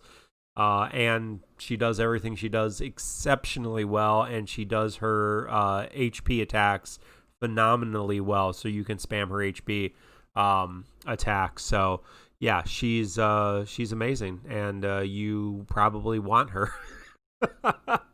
So I'm gonna use gems for the first time in 3.5 months. I am using gems. So I did look back. 3.5 months since my last gem pull. Yeah. So what were you gonna get at, Mino? Oh, okay, it's my turn. Chris, I'll just answer you here. Basically, just to address some of the rumors, Arciela is an amazingly hyped character for some reason. Looking at our fellow streamers, Liz is at 261 viewers on event launch. That almost never happens. It's less than half of that on any normal event drop. Holy shit. And then the servers are a little laggy now too. So I don't know how the Arciela hype got out of hand, but it is ridiculous. I think everyone's always looking for that next meta character to hype. Anyways, I just want to address that there's a lot of misinformation going out there, and I'm sure a lot of you have heard it. This last week, we've heard it a lot, where there's a lot of people saying that Arciela is good at 35 CP only. You don't need her EX. I am just here to say that is not true. Officially, you only need her 15 CP. Yeah, you just need her 15 CP. You don't need anything else. Yeah. Okay, no, but here, okay, so here's the real thing. I actually had this big long rant about all the misinformation going out. The character kits are getting far more complicated, and we've lost Safina, who was one of the big, data resources of the community. She stopped collecting data months ago at this point in JP, and the Dissidia database for REM is not perfect. There are little mistakes and typos here and there, and I have seen so many content creators with should you polls and stuff, because I watch them all just to keep in touch with the community. And I've seen 5-6 different descriptions of what Arciela does, from her HP silence being tied to an aura, from it being 3 turns, which is a typo on DB, from, a lot of stuff. A lot of people get it wrong. People forget the free turns, the AA recoveries. Like, kits are getting more bloated. It is harder to keep track of stuff going forward. We haven't even gotten to BTLDs. We haven't gotten to way more complex characters like Gabrant and Metatelian. Like, it gets wild. But what I want to just say is, please vet your sources. Always check the source for your information, because when it came to Arciela, one rumor got particularly out of hand, and me and another person I trust very much, Black Cloud, we did some investigation. If you've been in the community, if you've been on the subreddit or main court or a lot of content creators, Discords and stuff, there's been a lot of talk lately that Arciela only needs her 35 CP, does not need her EX. She is good as a budget character. We don't know how these rumors popped up within the last week and spread like wildfire. So we started asking people, where did you hear this information? Where is the proof? We traced it all the way back to main core GL spoilers. V-Power, very good JP player that I interviewed, got permission for, got consent for all this stuff, talked to him about how this all happened. V-Power hangs out in main core's GL spoilers channel a lot to help a lot of the GL communities. Very good player, very innovative player.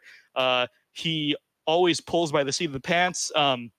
So when he arrived at this era, he went hard on Jack. He's telling me he was running low on resources. Arciela came out. He could not pull the EX. And then Entropy tier 12 was kicking his ass. So Arciela is just built for that tier. So he ran 35 CP Arciela and made it work. He posted that video, and the only thing he said in GL spoilers was, hey, if you need to save the resources, here is me finishing tier 12 with a 35 CP Arciela. All of a sudden, the misinformation spread so bad that Arciela does not need EX, does not need character boards, doesn't need anything except for 35 CP to clear tier 12. And it's bad enough. Like, these rumors spread on the subreddit and the Discord channels all over the place. I understand. Big communities, a lot of hive mind mentality. But it got so bad when it spread to the content creators and the YouTubers and the streamers, and they were all repeating the same information. And when Black Cloud and I asked, what is the proof of this? What is the proof? People either just said, I heard it on Discord, or I saw V-Power's video, or I saw there's 2 videos online of Arciela working 35 CP. V-Power's T12 video and another video of her running Synergy in her event. Yeah. 0 other Arciela 35 CP videos moving forward from this point in time. I just want to say, please vet your sources, and this ties up to a lot of the other SYPs. Terrible, there's so much misinformation on her kit, and it's like, you can talk to JP players who've played her, you can watch a video to see what debuff durations are, but like, there is so much parroting of misinformation. Please vet your sources when it comes to hype. And a lot of these characters, and I'm talking about Arciela because I don't know how Arciela became the target of insane community overhype, but here it is. It is ridiculous. Anyways, to clear the air, V-Power also had to reset tier 12 for hours to get that clear. Yeah. And Macno's bringing it up too. V-Power. So I interviewed V-Power. He had this to say. He said I could quote him, and he's told me to include this information. Again, V-Power's video is the source of the Arciela rumor, and also he is the one who, first of all, he says, make it clear, I only ran 35 CP Arciela because I was out of resources. Couldn't get her EX. Yeah. And then he said, objectively, all I said is Arciela without EX works, but it also means your other units have to work harder to carry her. That's how any of these situations work.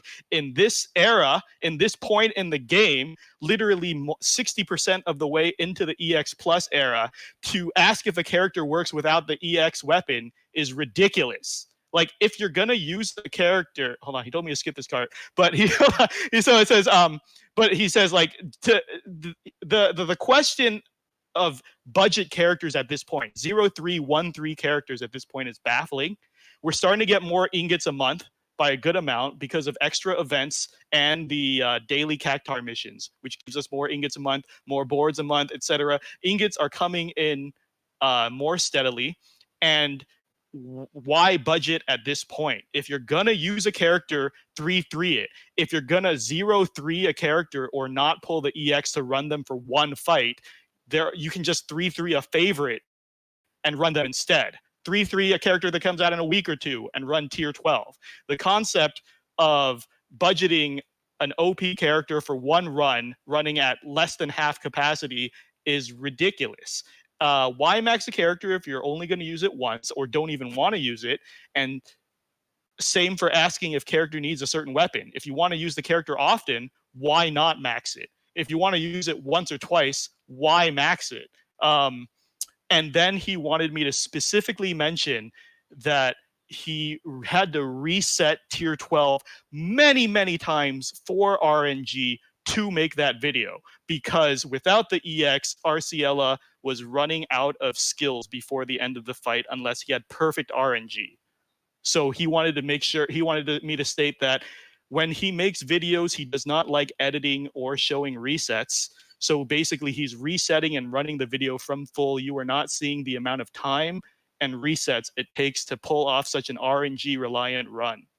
So just to clear the air, bottom line, vet your fucking sources. This doesn't even apply to DFFOO, but just in general, life. In your real life. Like, Facebook. I don't know, growing up in, like when we grew up, when the internet was becoming big, the first thing every school taught was corroborate your sources. Always check your sources. Make sure there's 2 or 3 sources verifying the same thing. Make sure you can prove it if asked. And, and Wikipedia is not a source. Yeah, and we're in an era where fake news is rampant because the internet gives everyone a voice. And it really annoys me that people just echo information doing zero research. It's just ridiculous. So I'm just saying, not even DFFO advice, life advice. Please check all your fucking sources. And if a character is good, and if a character is good enough to be powerful with their 15 and 35 CP weapons, they're probably even better with their EX weapon and EX Realization. If a character is really good with their EX Realization at this point, they're probably good if you fully realize them. And moving forward, I mean, we're 2 months away from you're not going to not fully realize a character that you want to use. Like that's no longer, there's no longer ingot investments at, once you get to burst era, right? Because you're going to be, maxing out the LD and you're going to want those extra stats, right? So, I mean, it's going to be, and that extra CP because you're going to have a burst weapon. And I mean, there's, there's lots of different things. So, we're probably done with that. That being said, if you're still, trying to manage your ingot usage and trying to figure out, there's plenty of support characters that do function with their EX realized, like Lenna, like Freya, like, Arciela doesn't suck with just her realization. But yeah, she's certainly going to do a lot more with fully realized, especially if you're going to do it well. So, yeah, that being said, if you, like you said, you don't have any resources and you pull her 35 or you weapon token her 35, yeah, you might be able to get through Dimensions End tier 12 using her 1535. It's not going to be, it's just like, and that drives me crazy with the solo stuff because we hear this a lot, right? And we're going to hear it more here in a couple months or a few weeks, right? Gao solos, Lightning solos, Vayne solos, Zack those weren't as big. But the big one coming up is Cater solos. Cater can solo 16 tiers of not quite that, but she can solo quite a few tiers of Dimensions End. Go watch those videos. Like, first of all, she can't do all of them. She can do quite a few. But go watch those videos. And often she's, soloing like tier 1. Like seriously, your just realized Vincent needs to get out of tier 1 for some reason. You don't need her in tier 1. There are some clears of her like tier 13, 14, but watch them, realize the artifacts and the character boards, and ask yourself why. Do you want to do it because it's fun, it's challenging, but it takes a ton of time and a lot of investment. Yeah, and so is it, at the end of the day, is it worth it? And do you really need to? Yeah, there's a question about, does the ingot drought end with burst era? I mean, we're kind of getting to the point where we are going to have a lot more resources once you get into burst era a little bit. So you could, if you willy-nilly spend all your ingots haphazardly, yeah, you could end up with not very many, but you're gonna have more and more resources to work with, because the new tiers of weapons don't take special resources to fully develop. You just need to use power stones for LDs, and burst weapons don't need to be upgraded at all like that. They just need to be upgraded with orbs. Mark's mentioned it, but just to reiterate, we're at the point now where we're starting to get more ingots per month than we used to get, thanks to some of the special campaigns, plus the monthly shop from the Gigantuar stuff. So we're at the point now where I believe, according to Black Cloud, when we discussed it with him, he said he was up to realizing an extra character per month. So it was from 2 to 3 to 3 to 4 at this point. Yeah, I think we're about, the ingot count was going up. I think we're about 4 without buying any or anything else. We're about 4 characters a month, and it will continue to get a little higher from there. So not only that, but to put it in context, when LDBT comes out, there are only about 8 EX pluses left. Yeah, in the existing roster. And any sane player would not spend ingots on the 8 left, because they do nothing for you. But that being said, Nino shooting himself in the foot because he's going to fully realize. Of course. Of course. But I'm saying, not only did the number of EX pluses you need to ingot go down, but the character releases also go down. It's down to, instead of 2 to 3 characters a month, it falls to 1 to 2 characters a month. If you've been watching the character releases slow down. So you have excess amount of ingots, 2 purple, every single character coming out. If you choose the purple, every single character coming out, you will have excess to go into your backlog. And even then, I doubt anyone's going to purple every character coming out, because that means you're fully building every character, right? So the ingot drought does cease to exist, because there's just not that many things to ingot anymore. When you introduce 2 new tiers of weapon and none of them need ingots, and you're only ingoting backlogs and like 1 or 2 characters a month that are coming out, then yes, like it becomes far less of a problem. But to address chat really quick, while Mark was talking, I think I lost my right. I'll save I have a huge solo rant for Cater when she comes out, but I'll say it now. Well, first, I think Mark's a little harsh, because Cater can solo the newest tier of content when she drops. That is unique. That is unique, because Shadow goes up to Galuf 14. Shadow and Galuf and the rest, they go backwards. She can actually hit, but she is also terrible for events moving forward. If you look for videos, she is terrible in a team. It's almost like her only purpose is to solo these old tiers. And I will go into a much more extensive rant when Cater gets here, but I will say this now, and I will say it again later. Soloing entropy tiers is like going as a high school graduate redoing first grade. Like, it's not impressive. It's a little if you're a new player and you need to save space in your roster, I understand. But if you're a veteran player and you need to free up garbage units you're never going to use for the newer tiers, or you just want to solo tier 1 again, which is like if you're a new player, you're probably not on Dimensions End Entropy tier 14. Yeah, that's true. I guess That's maybe, true. yeah, if you're a new, but yeah, if you're a new player, are you going to go out of your way to grind perfect arts for Cater, perfect cursed arts for Cater, and then invest your ingots and have a character that can sit at one dimension's end that you probably won't use in any other content whatsoever? Yeah, I don't know. There's just so many better characters to invest in. So. Pulling a character just to solo an old tier is ridiculous. Even if you want to solo the new tier, if you're a veteran player keeping up with the recent pulls, you're going to have the roster for it. Entropy is at a point.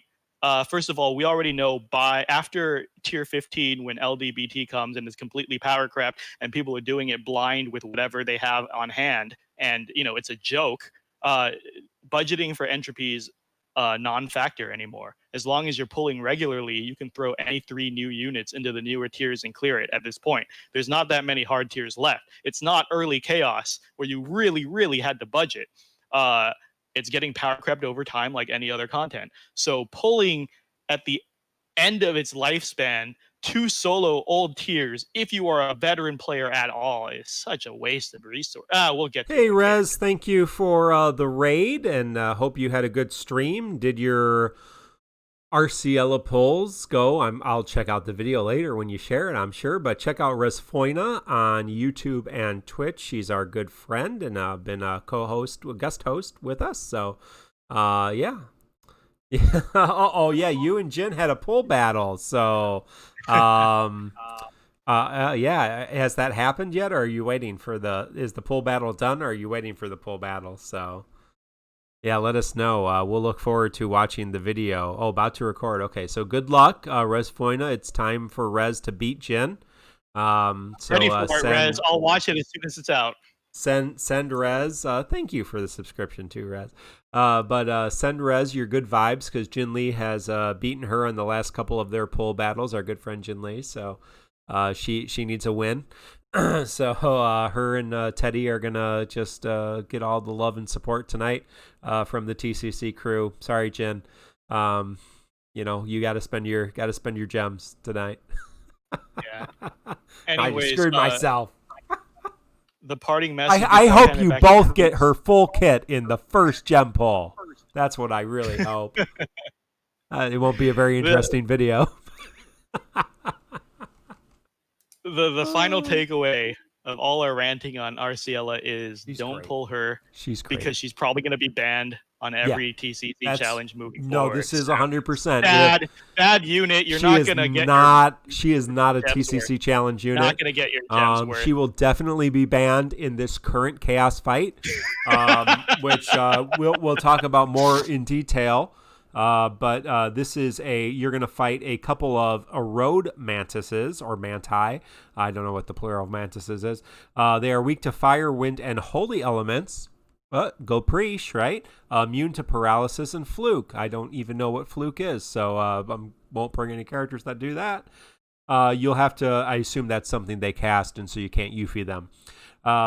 They use Starving and unleash a group brave attack and an HP attack, Gluttony Sickle, which is guaranteed to hit. Screw your evasion team, and grant various inframed buffs to themselves. They buff themselves. Arciela's a dispeller. Go figure, huh? Here's the tip from our global devs. Inflict HP disable on a road mantis to prevent it from using Gluttony Sickle, or bring characters with abilities that can remove enemy buffs. If only we had a character who could both disable HP attacks and remove enemy buffs. Oh, Arciela, she does that. But yeah, Prompto sucks in this effect because they're going to be able to hit him. A lot of characters get immediately destroyed, like Lenna. Yeah. Lenna can work, but so the big gimmick of the Snow fight gets is ruined by this too. Yeah. The big gimmick is they completely dispel everything you have and then hit you. And then do they buff themselves as well? Yeah, that's their big thing. They have all kinds of buffs. Yeah. So like debuff immunity or anything like this, or any kind of debuff you throw on them will kind of hurt them. But what it is, Square Enix Josh so generously explained the mechanic to me, is that when you HP silence something in the game normally, it just delays the turn, right? Like if you wait next turn, they're still going to pull off the same move, usually when you paralyze or silence, just like in Agrius Chaos or the other things we've seen. But this fight is specifically designed that it's stance-based, and the stances are based on their turn. So if you HP silence them, it's their turn count ticks, the stance wears off, and they can't do the attack anymore. They can only do the attack in the stance, but if it hits them and their HP silence, the stance wears off, they can't do the attack anymore. It is an insanely unique gimmick to promote Arciela, because Arciela is the only character who can deal with this. And I'm okay with that. I think it's a very clever use of existing game mechanics to specifically promote this character. And they did it because they made them paralyze immune, so you can't just paralyze with any character like Cam or Cloud. And they made it so that it's a melee attack, so you can't silence it with Agrius. So literally there are only three possible hard counters to this that they built into the game. One is Arciela, obviously. The second is Kefka, but Kefka is so stat-crapped at this point, and when he gets his EX+, the event will be gone, so he's not a viable choice either. And the third is Porum Confuse, but that is a 40% chance to hit. so they managed to design this fight literally just to push Arciela, and I think it's infamous element is saying remember Beatrix. Oh yeah. Problem is, don't they cleanse? Yeah, they cleanse Beatrix's. Oh, they can cleanse her. Yeah, they cleanse it. Yeah. They cleanse the last stand. You can't last stand this. You can't use Freya or Beatrix or anything. The immune damage gets cleansed, infamous element. The whole point is you can't dodge it. It's undodgeable. They made this one mechanic. Literally, there's only like 2 hard counters in this. But here's the other thing. The Dispel makes it so any ramp up characters are gonna get hit hard, like Ramza or who else builds stacks like crazy? We were talking about. Penelo and Onion Knight are fine because they retain their stacks even when it's dispelled. But a lot of characters like Ramza or Porum, who build stacks for their buffs, if they get cleansed, they have to rebuild every time, and it is just such a pain in the ass. So, you know.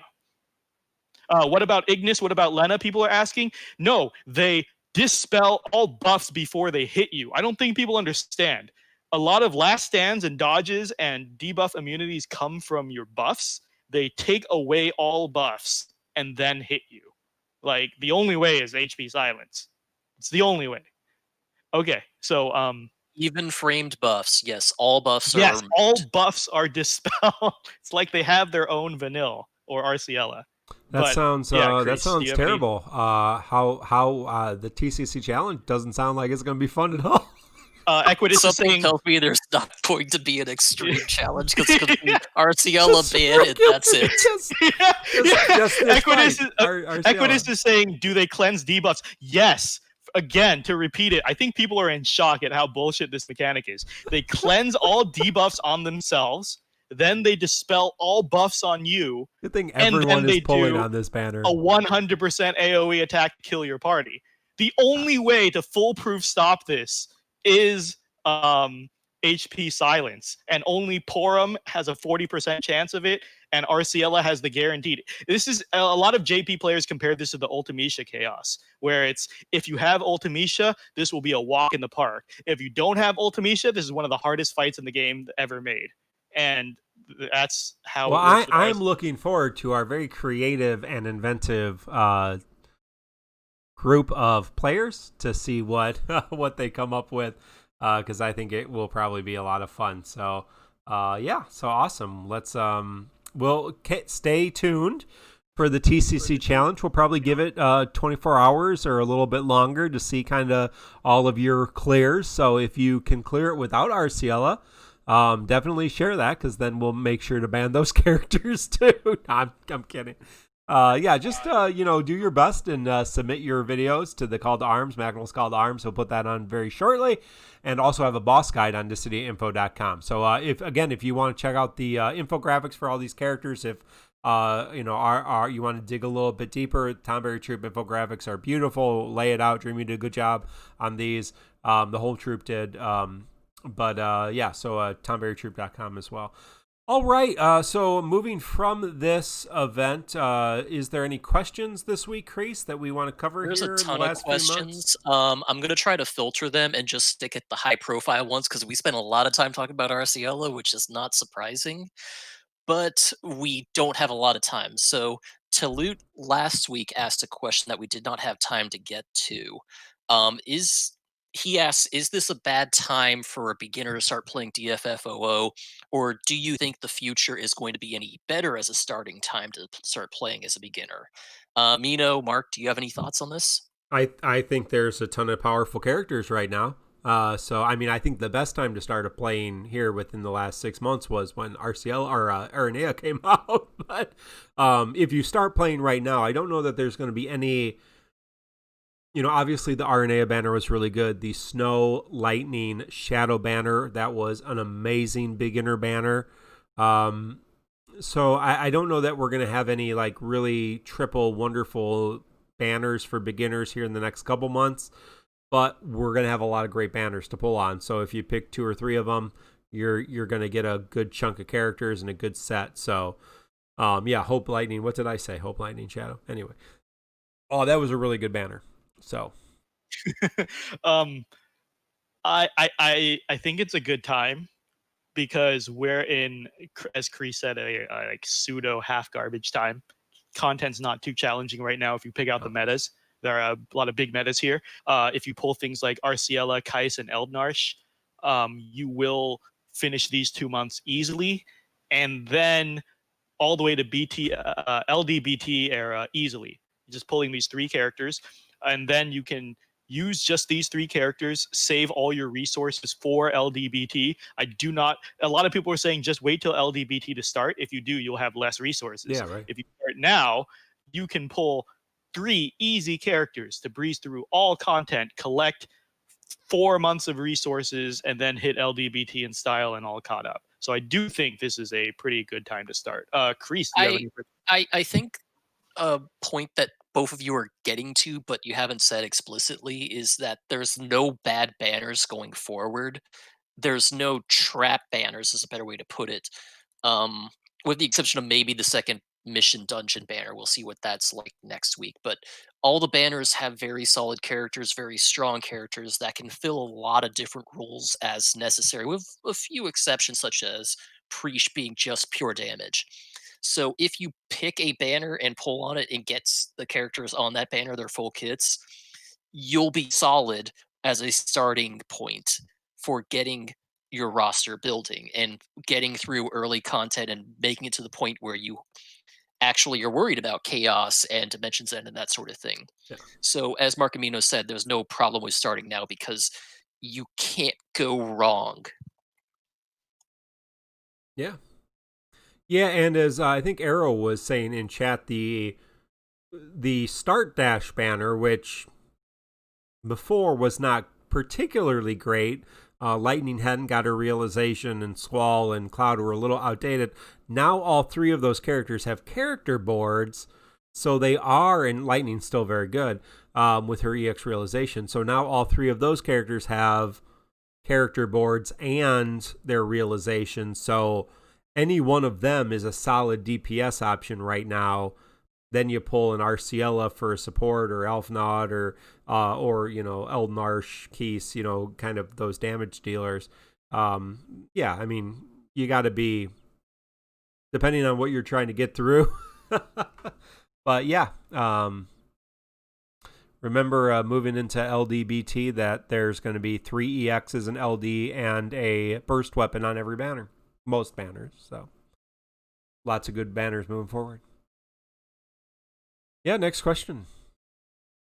A couple of these are a little bit more situational and number crunchy, Yeah. but I'll answer them because they might be pretty quick. Final Azum asks, um, which summon will be better for just Brave Regen teams?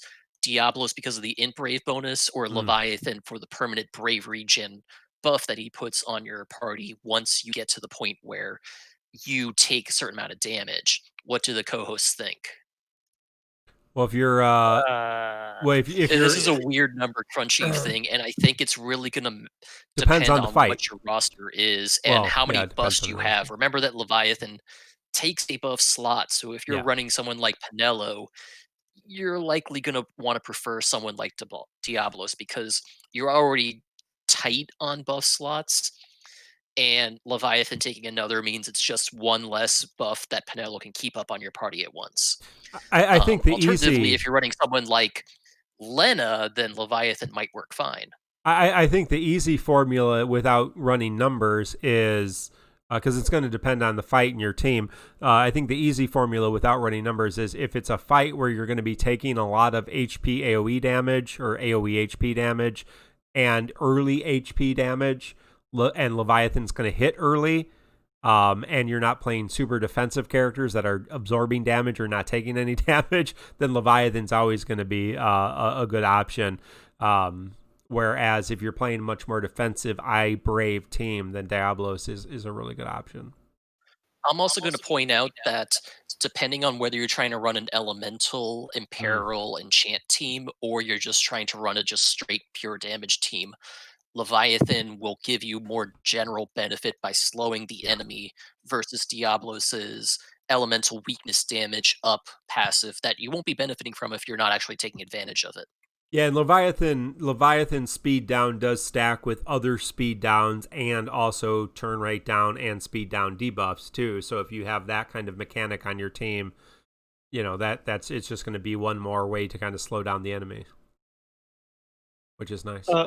Since Priest and Mark already did all the legwork, I will just give a definitive answer because I hate when people say it depends when they're asked the yes or no questions. So I will personally go with Diablos because of, as they mentioned, the buff slot is annoying, and I am actually not a fan of Leviathan or Shiva, anyone that alters speed, because it throws off EX counts, and at this point of play, I calculate when my EX is going to be up. So I really hate anything that screws with the counts, which is why I also think Leviathan just became less popular as more summons came out. Yeah. Okay, we'll move on to the next question. This is another kind of binary choice type of question that's a little bit more number crunchy. WTB Riku asks, who would you rather have, Zack with character boards or Snow right now? Snow. You wanted an answer. So I'm just not gonna give you an answer. Snow. Yeah, I love Snow. He's so fun to play. Snow. My personal answer is Snow's a lot more content agnostic. Yeah. Because he doesn't care about breaks. He doesn't really care about ice absorb. He doesn't care about melee because he has such massive brave regen. He just punches through things anyways. So Snow will work in a lot more situations. But if you're a new player and you did not pull for Snow while he was available, Zack is an amazing tank still. Yeah. They're both very viable. All right, next question. We want to take one more? Sure, why not? Sure. One last final question we'll answer this week. I know I'm skipping some questions. Some of them are a little weird or require longer answers. So, some of you aren't good at asking Inkwelder questions, is what Chris is saying. Yeah, that's what I heard. Sorry, Chris. Inkwelder asks, Prishe has the most Leave It X votes in podcast polls since the start of the EX Plus era. Do the hosts think this stat stems from the overall lack of books or something else? Oh, first Mino of all, has his opinion that I'll let him echo again. Okay, I was actually gonna try to answer this. We didn't while even we were share the talking podcast polls. So we should do that before we answer this. Yeah, okay, let's do that. So for this banner, the Prishe banner, 31 pities, 6 gems, 40 tickets, 7 people are skipping because they hate themselves.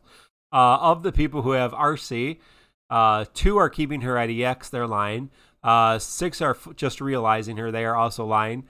1 person is using 2 ingots, and 62 are fully realizing them, so they know what they're doing. And then of the people who are getting Prishe EX, 41, which is what we're talking about, keeping her at EX, that's the highest number I think we've had now. 8 just realizing her, and only 6 are fully realizing her. So go ahead, Mino, answer the question now that I shared those polls. Oh, I was actually going to try to cover this while we were initially talking about Prish, but what did I type? This is why I answer in the channel, so I remember when we finally get to it. Let's see. Oh, here we go. Ink is asking why he thinks someone like Prish gets so many passes. And I think people are just so ready to judge a character based on how good they were last time they got a tuning pass. When old meta favorites like Renoa and Beatrix came back, and everyone acknowledges, even the big fans acknowledge they're just okay now. You see so many people in the community say, I'm going to pull because they were so OP last time, they got to be just as OP this time. And when it comes to older characters who get treated badly, like Yang or Seifer or I don't know, there's a lot, right?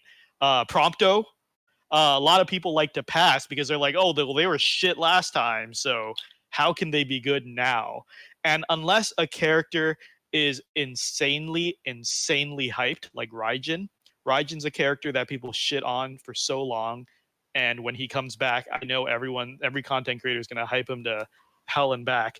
People are going to pull for him just because of the hype. And I feel like, going back to the mini rant earlier, I just feel like people don't like to do their own research. So they wait for the hype, and a lot of our content creators rely on hype before they decide whether a character is good or not again. Like, guarantee you, when Cater comes around, hype is going to be huge. People won't know why. Arciela was a great example. Oh, there's so many people who Arciela is so funny. I'm pulling on Arciela. What does she do? I don't know. Yes, I was going to say the same thing. Like, I talked to people literally today. I like to go into random discords. I think Jin Lee is always mad at me because I go to Resfoina's server every week. Every time a banner drops, I'm saying, who's good on this banner? And I do that in main court. And every time everyone's like, Arciela is so good, best character in months, new meta queen. And I say, okay, what does she do? And nobody fucking knows how she works. And that is every hype character. We're going to see it again when it comes to Cater. Why is Cater so strong, guys? Why can she solo so many things? You know, how many people can tell me, actually? And it's just hype writing. So even though Prish is a very good character, I think Yang is a good character. I pulled him for my gimmick. Since Yang came out, I've run every Chaos friendless with Snow, Lenna, Yang. And while Snow and Lenna are strong, I'm carrying Yang through it with 0 friends and not even noticing mechanics because he's just breezing through it. And so many content creators, I love watching all the shit you pulls. And a lot of them really just do echo hype instead of doing their research, because everyone said Yang is shit without realizing that every turn he's doing at least 80% splash to everything around him. And like, nobody can do their own research, and that's why Prish is bad. People shit on Prish before. Everyone's gonna pass on Prish because they're not gonna see, oh well, why is she good? What did she get in her kit? What does she do? And so I'm gonna say old meta kings are always gonna be hyped when they come back around. Old duds are always going to be shit on when they come back around. The only difference is if community hype gets out of control, like I'm going to call it right now, Raigen. Lael had a little bit of hype when he came back around too, I remember. People just only remember old meta. So, Kreese, what's your analytical answer to this? There's actually a lot of nuances for why Prishe is the most leave at X in the podcast poll section. And I kind of want to break it down by a couple factors. Number one, she is paired with a character that is one of the most hyped characters we've had in a long while, Arciela. There's been a lot of hype in the community. Everyone has suggested pulling for and pitying Arciela, which means there's a lot of people planning to pull on this banner and get her. Number two, Prishe's EX was available on a previous banner, which means there are some people who already had Prishe and were saying, no, I'm not actually going to realize her EX. So those two factors, I think, together, combined with the fact everything else Mino said, puts you in a position where there's a lot more people who, if it was a banner such as the Prompto Freya banner, there would be a lot less responses for what they do with EXs, because there'd just be a lot fewer people with the EX to begin with to give a response. So we're at a point where a lot of people are pulling specifically for Arciela, and they're ignoring the other character because the disparity between the two characters is so huge. It's not like Prompto Freya, where people were excited for Prompto or excited for Freya. It's everyone's excited for Arciela, no one's excited for Prishe, basically. And that's toppling things in a weird way. Well, thank you all for your questions. We appreciate it. You can go to our Discord and check out podcast questions and submit your questions, and we'll try to get to them. Hey, this has been episode 105 of the Crystal Chronicles, recorded this June 4th, 2020 in the United States. Looking ahead, we have Mission Dungeons, Ancient Relic of Prosperity, which has Cyan and Fujin's EX realizations, Dimensions and Entropy Tier 12 on the 14th, as well as Alphanauts LC, Keese's event on the 16th, and the next Squex community stream on the 22nd. The Mission Dungeon was on the 9th, by the way. So thank you. I am Mark, and I am joined by Mino, Spellgood, and Kreese, aka Sir Rink, my co-hosts. I appreciate all of them. Check out tccpodcast.com if you're checking us out later. All of our links to social media are there. Join our Discord as well. Our friends, the Tomberry Troop, tomberrytroop.com. Our friend Macnol, thecdinfo.com. Great resources. Thank you. Our whole mod team, Arrow, Inc., J.A, Jin Lee, Macnol, Quetz, Shara, Strafe, Black Cloud, our design team, Dreamy, Jin Lee, Hate 13, and Ryan's the Bomb. And of course, shout out to our co-founder with me, Pierre. We just thank you for this opportunity to come every week and talk DFFOO with all the people we like to hang out. Stay around in the post show. We're going to do some polls. I'm going to go use the bathroom, but then I'll come back and we'll do some polls, the hosts. But until next week, this has been the Crystal Chronicles. Good luck, because we know you're all pulling an Arciela. We hope you get her in the first ticket, her 35, of course. And get her EX and fully realize her. You won't be disappointed. Until next time, good luck and goodbye, everybody.